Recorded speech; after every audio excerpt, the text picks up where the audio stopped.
Surat cyber crime સેલની કાર્યવાહી 60,14,885 રૂપિયાના ડિજિટલ એરેસ્ટ કૌભાંડમાં નાસતા ફરતા આરોપીની ધરપકડ। સુરત શહેર સાયબર ક્રાઇમ સેલે 60,14,885 રૂપિયાની ડિજિટલ એરેસ્ટ ઠગાઈમાં સંડોવાયેલા નાસતા ફરતા આરોપીને ઝડપી પાડ્યો છે। આ મામલે અગાઉ એક આરોપીની ધરપકડ કરવામાં આવી હતી અને વધુ તપાસ દરમિયાન આ આરોપીને પણ કાયદેસરની કાર્યવાહી હેઠળ પકડી પાડવામાં આવ્યો છે। ગુનાની વિગત। આ કેસમાં આરોપીઓએ પોતાને નેશનલ પાર્સલ તથા મુંબઈ સાયબર ક્રાઇમ વિભાગના અધિકારી તરીકે ઓળખાવી બાલસિંગ રાજપૂત અને સુનિલ દુબે નામથી ખોટી ઓળખ આપી હતી। આરોપીઓએ ફરિયાદીશ્રી તથા તેમના કુટુંબિક ભાઈના આધાર કાર્ડ અને પાન કાર્ડની માહિતી મેળવી તેમના વિરુદ્ધ મની લોન્ડરિંગનો કેસ નોંધાયો હોવાનો ભય ઊભો કર્યો હતો। આરોપીઓએ ફરિયાદી અને તેમના કુટુંબિક ભાઈને ડિજિટલ એરેસ્ટ હેઠળ હોવાનું જણાવી માં એકાઉન્ટ એન્ટ્રી વેરિફિકેશનના નામે તેમના બેંક ખાતાની માહિતી મેળવી। ત્યારબાદ આરટીજીએસ મારફતે 60,14,885 રૂપિયા રકમ બળજબરીથી ઓનલાઈન ટ્રાન્સફર કરાવી ઠગાઈ આચરી હતી। કાયદેસરની કાર્યવાહી। ફરિયાદીશ્રીએ સાયબર ક્રાઇમ પોલીસ સ્ટેશન ખાતે ફરિયાદ નોંધાવતા હતા। 14 ડિસેમ્બર 2025ના રોજ ગું. ર. નંગ. 1 ખરું 10 અબજ 6 કરોડ 22,50,084/2025 દાખલ કરવામાં આવ્યો હતો।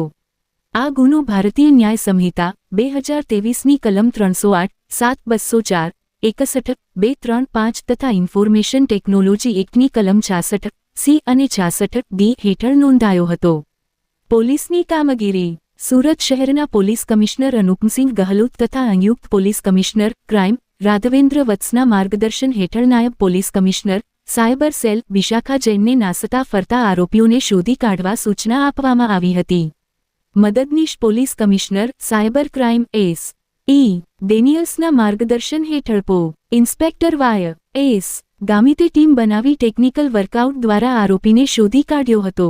આરોપી વિરુદ્ધ કાયદેસરની કાર્યવાહી હાથ ધરવામાં આવી છે। સાયબર ક્રાઇમ સેલ દ્વારા નાગરિકોને આવી ડિજિટલ એરેસ્ટ અને ખોટી ઓળખ આપી થતી ઠગાઈથી સાવચેત રહેવા અપીલ કરવામાં આવી છે। 2025 के एक डिजिटल अरेस्ट के गुना में जो 60 लाख का डिजिटल अरेस्ट हुआ था, उस केस में हमने दूसरे आरोपी को पकड़ा है। जो पहला आरोपी था वो अकाउंट होल्डर था और उसने कमीशन के लिए अपना अकाउंट प्रतीक शुक्ला को दिया था।